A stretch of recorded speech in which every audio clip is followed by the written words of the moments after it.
చూసుకున్నట్లయితే ఒక పక్క ప్రభుత్వం వచ్చి 18 నెలలు అవుతుంది. కూటమి ప్రభుత్వంలో పవన్ కళ్యాణ్ గారు ఉన్నారు, ఒక పక్క చంద్రబాబు గారు ఉన్నారు, లోకేష్ గారు ఉన్నారు. ఈ విధి విధానాలు ఎలా ఉన్నాయి? గత ప్రభుత్వం ఇచ్చిన సంక్షేమం ఫాస్ట్గా అనుకున్నారా? ఇప్పుడు వచ్చిన 6 పథకాలు ఫాస్ట్గా ఉన్నాయి? మీరు చెప్పేది బాగానే ఉన్నారు, ముగ్గురు ఉన్నారని. ముగ్గురులో అసలు పవన్ కళ్యాణ్ ఎక్కడన్నా కనబడుతున్నాడా అండి? ఇప్పుడు గత ప్రభుత్వం ఎలా ఉందో ఈ ప్రభుత్వం ఎలా ఉందో పోల్చుకుంటే పవన్ కళ్యాణ్ గారు ఇది వరకు ఎన్నో మాటలు చెప్పారు. ఇప్పుడు జనాలకి ఏదన్నా ఆపద వస్తే ఏమైనా కనిపిస్తున్నారా? అసలు కూటమి ప్రభుత్వంలో ఆయన ఉంటున్నాడా? జనాలకి ఆడపిల్లలకు సురక్షణ అన్నాడు, ఏమన్నా ఉందా? అసలు ఏం జరుగుతుందో అనేది వచ్చి మాట్లాడుతున్నాడా? మనం పడే ఇదంతా మాకే తెలుసండి. గత ప్రభుత్వం ఎలా ఉందో ఇప్పుడు ఎలా ఉందో వాళ్ళకే తెలుసు బాగా. అంతేగాని ఇప్పుడు ఇవన్నీ వేస్ట్ మాటలండి. చెప్తున్నాం కదా, వాళ్ళకి స్వయంగా తెలుసు గత ప్రభుత్వంలో ఎలా ఎలా విజయం సాధించిందో ఇది ఎలా విఫలం అవుతుందో అని చెప్పి. ఇదంతా ఒక రాజకీయం అండి, వేస్ట్ అండి. చెప్తున్నాను కదా. ఏమంటున్నారంటే 2029లో మళ్ళీ మాజీ ప్రభుత్వాలు గద్దెనెక్కుదామని చూస్తున్నాయి ఫామ్ లోకి రావడానికి. నేను వైసీపీ వాళ్ళే 2029లో రానే ఉన్నా, నేను కూటమితో కలిసి 15 ఏళ్ళు ఉంటానని చెప్తున్నారు. మరి అది నిజం అవుతుందా? అబ్బా 15 ఏళ్ళ ఎందుకు ఉండిపోమనండి. ఆయన 100 సంవత్సరాలు బతుకుతా అంటున్నాడు కదా. నా ప్రభుత్వంలో చావే ఉండదు అన్నాడు కదా, 100 సంవత్సరాలు అన్నాడు కదా. మళ్ళీ అలాగే ఉండిపోమనండి. ఎందుకు రానివాడో అప్పుడు జనాలు తీర్పు ఏంటో అది తెలిసిద్ది. మరి మాజీ ముఖ్యమంత్రి గారు జగన్మోహన్ రెడ్డి గారు ఎక్కడికి వెళ్ళినా కూడా ప్రజలు బాగా కూడా వస్తున్నారు, ఎవరు పిలవకుండానే వస్తున్నారు. అవును, ఆయన రేంజ్ అది. ఇప్పుడు ఆయనకి తేడా తెలుస్తుంది కదా. గత ప్రభుత్వం ఎలా ఉందో ఇది ఎలా ఉందో, ఎక్కడికి వెళ్ళినా చీమల్లాగా పుట్టల్లాగా ఆయన వెనకాల పరిగెడుతున్నారు. అదే ఈ వెనకాల రమ్మనండి, డబ్బులు ఇచ్చి పిలిపించడం కాదు. ఇప్పుడు వాలంటీర్స్ ఉండేవాళ్ళు, ఏదన్నా విషయం కావాలని తెలిసేది సచివాలయం నుంచి. మరి ఇప్పుడు ప్రకారం చూసుకుంటే రేషన్ కూడా డిపోల్లోనే ఇస్తున్నారు, డోర్ డెలివరీ రావట్లేదు. రెండో చాలా వరకు కూడా వాలంటీర్లు తీసేశారు. రేషన్ కార్డులు తీసేశారండి. రేషన్ కార్డులు చాలా మట్టికి పోయినాయి.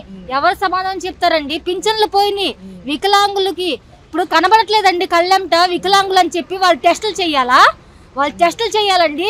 కళ్ళేమైనా పోయినా కళ్ళు లేని ప్రభుత్వం అలాగే చేసిద్దండి. ఇప్పుడు వికలాంగులని తెలుస్తుందిగా. అంతమందికి మేము పోయినసారి గవర్నమెంట్ హాస్పిటల్కి వెళ్తే కాళ్ళు చేతులు ఈడ్చుకుంటా వస్తున్నారండి. అలాంటి ఉసురు తగిలిద్ది, చెప్తున్నాను కదా. అలాంటి ఉసురు పోసుకోకూడదు. ఎవరు బాగా చేశారు, జగన్ గారా చంద్రబాబు గారు? జగన్ గారేనండి. మేము ఎప్పుడు జగన్ గారికే సపోర్ట్ ఇస్తాము. ఇప్పుడు బోండమ్మ ఉన్నాడు, మన హెల్త్ ఇష్యూ అయింది, వెళ్ళాము. కనీసం అసలు వాళ్ళు గుమ్ముకూడి వాళ్ళు తినేస్తున్నారు కానీ అసలు ఏం లేదండి. బయట ప్రజలకంటూ ఏం లేదు. 15 ఏళ్ళు ఉంటేనే అభివృద్ధి సాధ్యము, నేను గ్రామాల మీద ఫోకస్ పెట్టానని పల్లె పండుగలు చేసుకుంటున్నారు పవన్ కళ్యాణ్ గారు. ఇవి నిజమేనంటారా? ఆయన నిజంగా నిబద్ధతల వ్యక్తి అని, గతంలో ప్రాబ్లం వస్తే ముందుంటానన్న వ్యక్తి ఇప్పుడు ఏమైంది? ఆయన గురించి మాటలు ఎందుకండి, ఇంకా వేస్ట్ అండి. ఆయన గురించి చెప్పడానికి ఏం లేదు, చెప్తున్నాను కదా. ఆయన చెప్పాడు కదా, మా జగన్ అనే చెప్పాడు కదా, అదేదో డైలాగ్ చెప్పాడు మా అన్నయ్య, దానికే అంకితం అండి. చెప్తున్నాం, అంత మించి ఏం లేదు.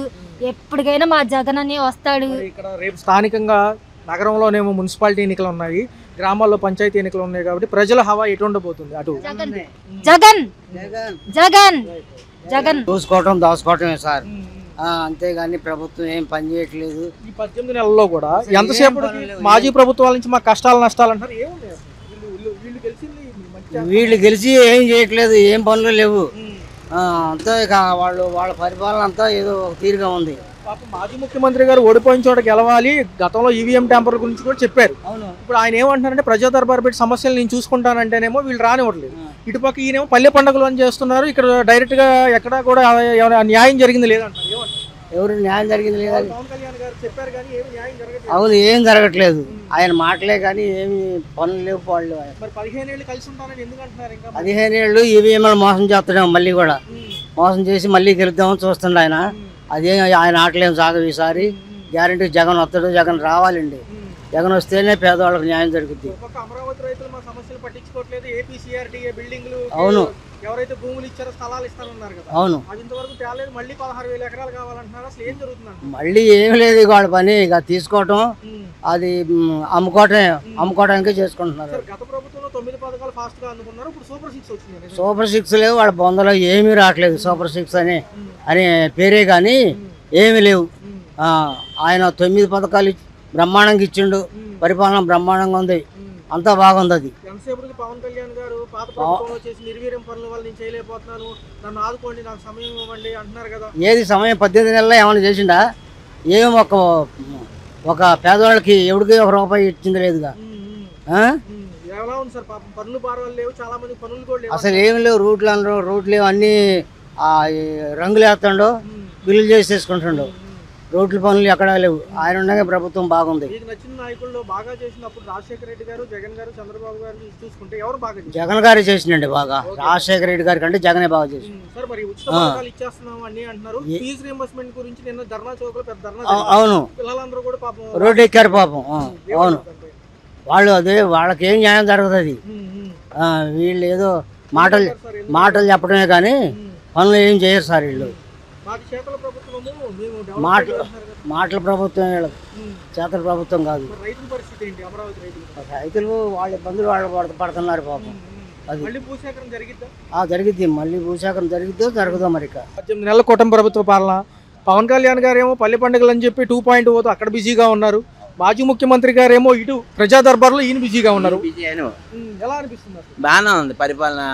బిజీ మరి తొందరగా భవిష్యత్తు కావాలి, తొందరగా తయారవ్వాలి, ప్రజలు బాగుండాలి, అన్ని పథకాలు అందాలి, ప్రజలకి చాలా బాగుండి చెయ్యాలని వీళ్ళ ప్రయత్నం వెళ్తాయి. అంతే కదా, ఎవరి ప్రయత్నం వాళ్ళు చేస్తున్నారు, అది తప్పులేదు. ఆయన ప్రతిపక్ష ఎమ్మెల్యే ఉన్నారంటే మరి ఆయనకి 11 సీట్లు ఇచ్చారని జనాలు దానికి గుర్తింపు లేదు. అసలు నాకు 11 సీట్లు ఇచ్చారు, జనాలు మూల కూర్చోబెట్టారు, మాకు అధికారం లేదు, ప్రతిపక్ష హోదా రావాలంటే ఎలా వస్తుంది? దానికి తగ్గ లెక్కలు ఉన్నాయి కాబట్టి ప్రజలు తెలుసు. మరి ఇంకా నువ్వు ఇంకా తప్పుడు మాటలు, తప్పుడు వేసాలు ఇవన్నీ వేసేస్తుంటే అనవసరం. కరెక్ట్గా మాట్లాడి కరెక్ట్గా చెయ్యి, తప్పు లేదు. ప్రజలలోకి వెళ్ళు, సహకరించు. అది బాబు ఇది ఉంది. రెచ్చగొట్టే మాటలు, చేసే మాటలు, వాళ్ళ దగ్గరికి వెళ్ళి వీళ్ళ దగ్గరికి వెళ్ళి అలా చేస్తున్నారు, ఇలా చేసేది పని బాగా ఉంది, బాగా చేస్తున్నారు.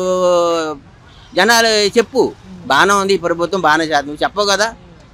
అది పవన్ కళ్యాణ్ గారు 15 ఏళ్ళు సమయం ఇస్తే అన్ని లైన్ అవుతాయి, ఒక డెవలప్మెంట్ చూడొచ్చు అంటున్నారు. గతంలో వచ్చిన వారసత్వంగా వచ్చిన రాజకీయాల పరంగా చూసుకుంటే గోతులు గీతులు అన్ని కప్పారు. ఈడు ఏం చేశాడండి?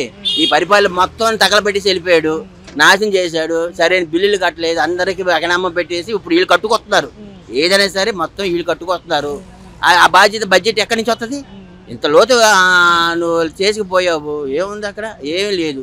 మరి అప్పటి 9 పథకాలు ఇప్పుడు 6 పథకాలు కంపేర్ చేస్తే ఏ ఫాస్ట్గా అందినాయి అంటారు? గతంలో నవరత్నాలు వచ్చిన ఏమండి? పింఛన్ అనేది ఎవరండి? రాగానే ఏమి లేకపోయినా సార్ ప్రజలకి 4,000 రూపాయలు చొప్పున ఇచ్చిన మాటకి నిలబడ్డాడు చంద్రబాబు నాయుడు. ప్రజలకి చాలా ఉపయోగపడింది. అది ఏంటంటే 1,000 పెంచినా ఇంట్లో మందులు కానీ, ఇంట్లో ఇబ్బందులు కానీ, దానికి కానీ, ఒక తల్లి కొడుకు చూడకపోయినా తల్లి ఉంటారు కదా, వాళ్ళకి చాలా ఉపయోగపడ్డది. అన్ని పెన్షన్లు వాళ్ళకమ్మ 6,000 చేశాడు, వాళ్ళకి 10,000 చేశాడు, 15,000 చేశాడు. ఎవరైనా ఇచ్చాడు వీడు? ఏదైతే ఏమీ లేదు అక్కడ. పవన్ కళ్యాణ్ గారు 2029లో మాజీ ప్రభుత్వాలు గద్దెనెక్కుదామనుకుంటే నేను అవ్వనేమో 15 ఏళ్ళు కలిసి అలయన్స్ లో ఉంటాను, నాకు పదవద్దు, నేను నిబద్ధత గల నాయకుడు. కంపల్సరీ ఉంటుందండి. వాడు ఇంకా రాని ఇప్పుడు మన పోరాటం చేశాడంటే పవన్ కళ్యాణ్ ఏం చేశాడు మరి? అంతే, ఆ పోరాటం ఓట్లు చీలకూడదని చేశాడు, మొత్తానికి రాయించాడు. ముఖ్యమంత్రి ఏమో ప్రజా దర్బార్లో రైతులను పట్టించుకోవట్లేదు, ఇచ్చింది గుండు సున్నా అని ఆయన అంటున్నారు. అంటాడండి, నేను అంటాను, ఆడు అంటాడు. ఏముందండి, ఆడికి ఏం తెలుసు అసలు రాజకీయం అంటే?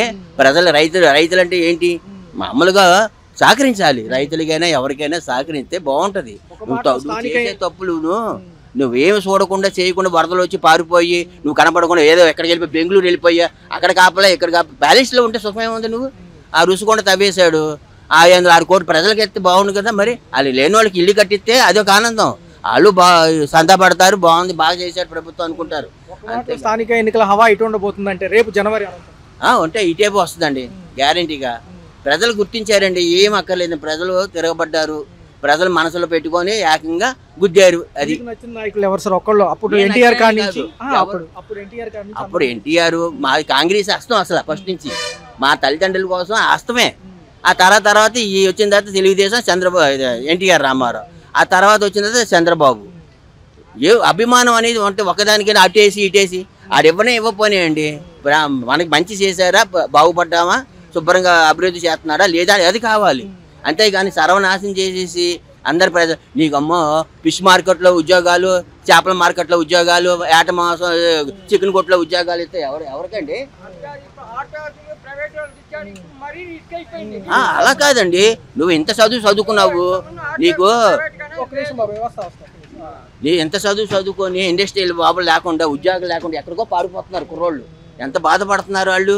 ఇక్కడ డెవలప్ అవుతే అన్ని విధాలు వస్తాయి, అన్ని పరిశ్రమలు వస్తాయి, బాగా వస్తాయి, ఉద్యోగాలు ఆలోచిస్తున్నారు అందరూ అదే అంటున్నారండి.